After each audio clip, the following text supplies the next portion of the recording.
Day 34, Exodus 12, Leviticus 9, and Psalm 114.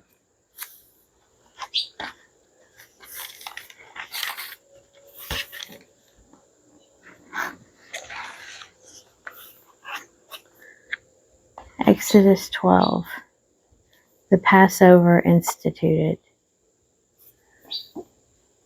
The Lord said to Moses and Aaron in the land of Egypt, "This month shall be for you the beginning of months.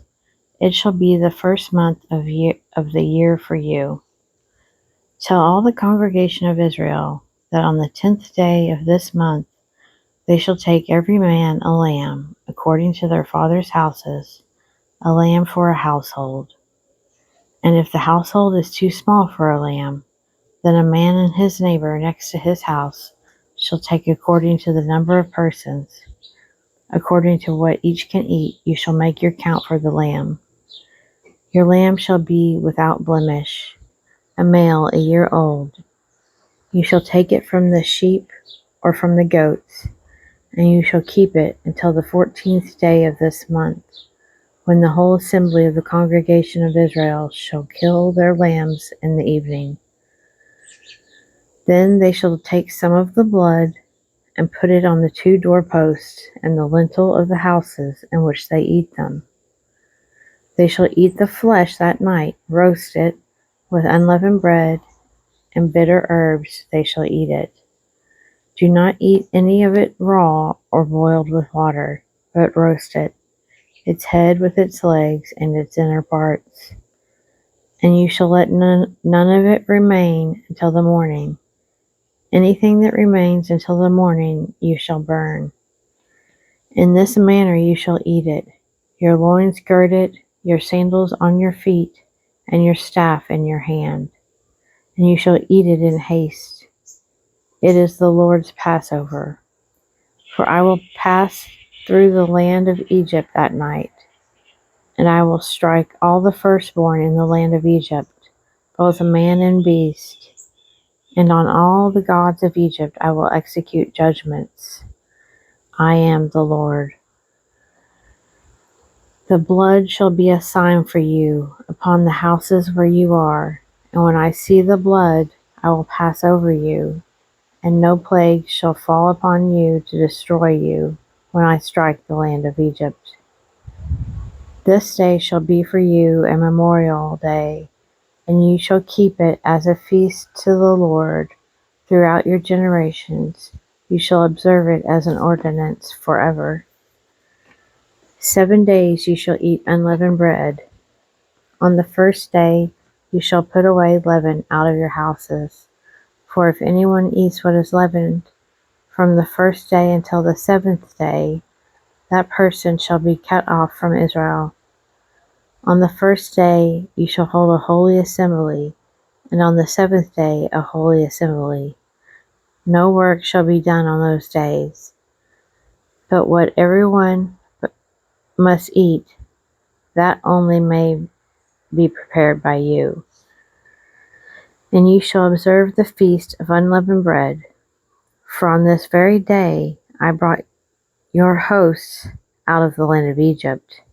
Therefore you shall observe this day throughout your generations as an ordinance forever. In the first month, on the 14th day of the month, at evening, you shall eat unleavened bread, and so until the 21st day of the month at evening. For 7 days no leaven shall be found in your houses. For if anyone eats what is leavened, that person shall be cut off from the congregation of Israel, whether he is a sojourner or a native of the land. You shall eat nothing leavened. In all your dwellings you shall eat unleavened bread. Then Moses called all the elders of Israel and said to them, "Select lambs for yourselves according to your families, and kill the Passover lamb. Take a bunch of hyssop and dip it in the blood which is in the basin, and touch the lintel and the 2 doorposts with the blood which is in the basin. And none of you shall go out of the door of his house until the morning, for the Lord will pass through to slay the Egyptians. And when he sees the blood on the lintel and on the 2 doorposts, the Lord will pass over the door, and will not allow the destroyer to enter your houses to slay you. You shall observe this rite as an ordinance for you and for your sons forever.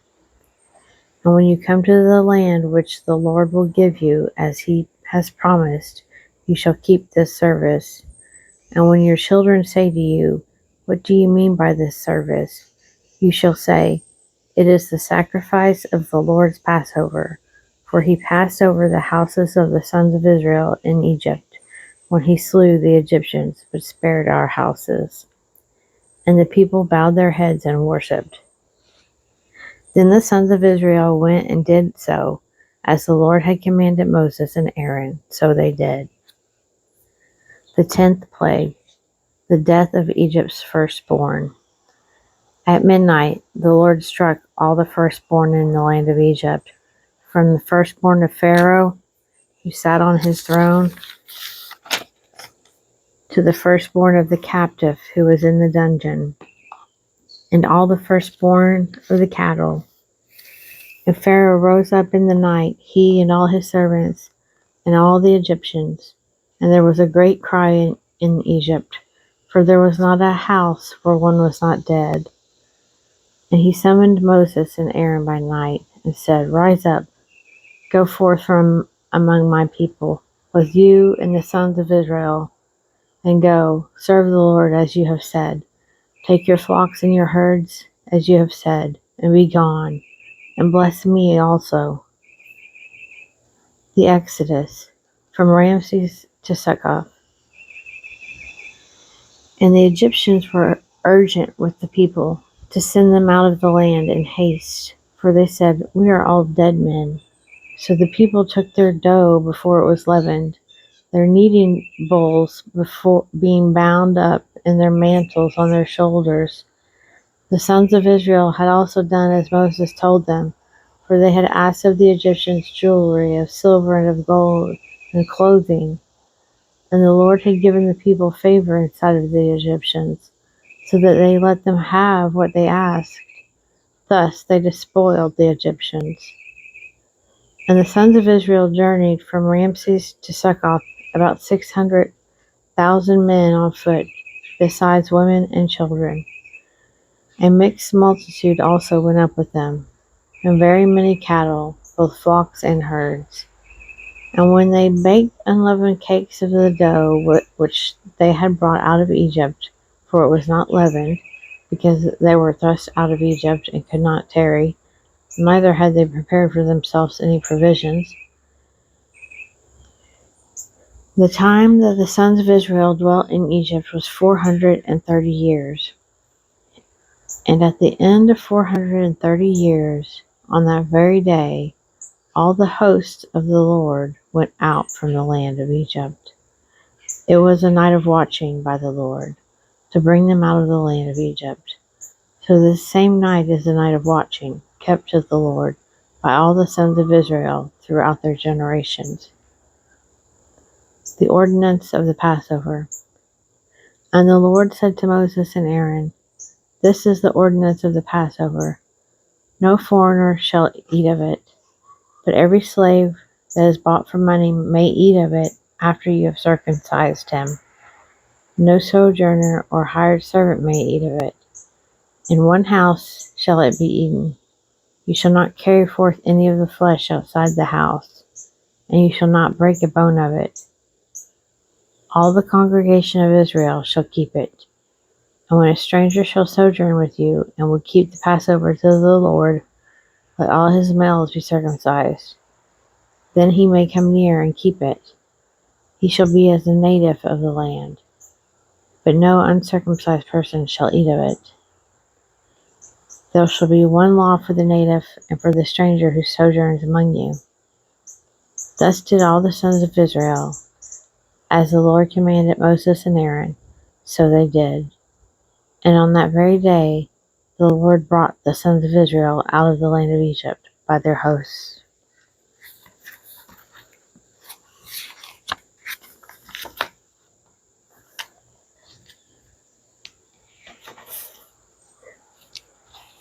Leviticus 9.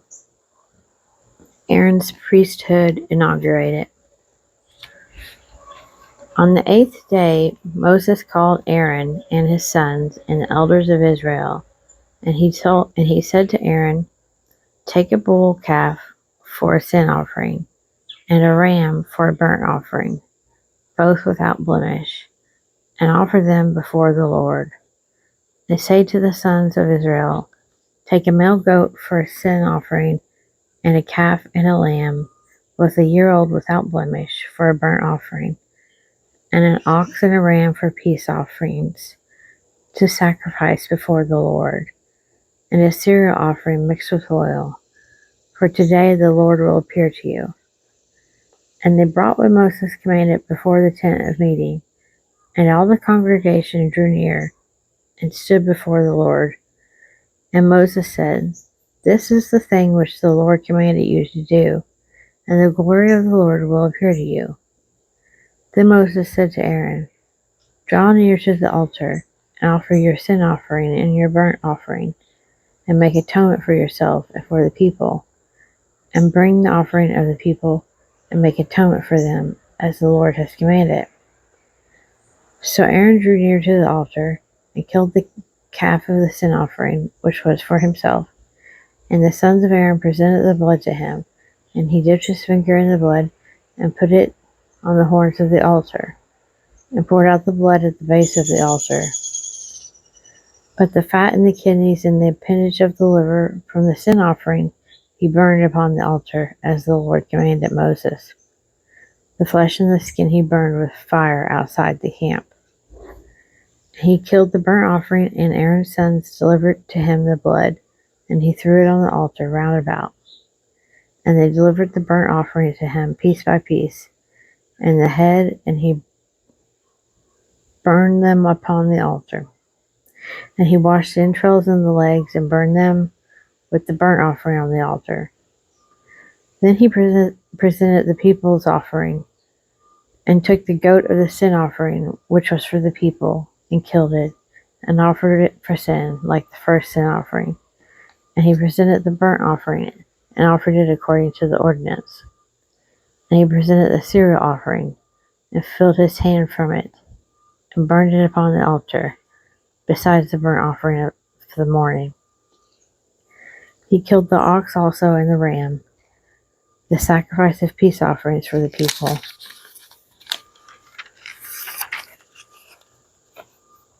And Aaron's sons delivered to him the blood which he threw upon the altar round about, and the fat of the ox and of the ram, the fat tail, and that which covers the entrails, and the kidneys and the appendage of the liver.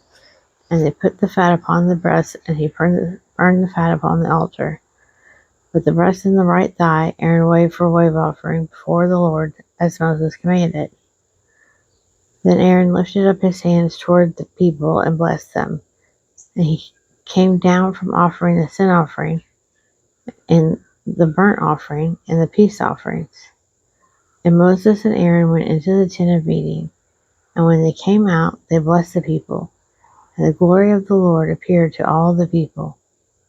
And fire came forth from before the Lord, and consumed the burnt offering, and the fat upon the altar.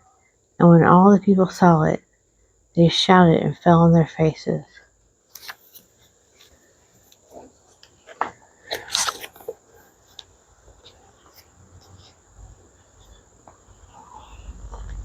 Psalm 114. God's wonders at the Exodus. When Israel went forth from Egypt, the house of Jacob from a people of strange language, Judah became his sanctuary, Israel his dominion. The sea looked and fled, Jordan turned back, the mountains skipped like rams, the hills like lambs. What ails you, O sea, that you flee? O Jordan, that you turn back? O mountains, that you skip like rams? O hills, like lambs? Tremble, O earth, at the presence of the Lord, at the presence of the God of Jacob, who turns the rock into a pool of water, the flint into a spring of water.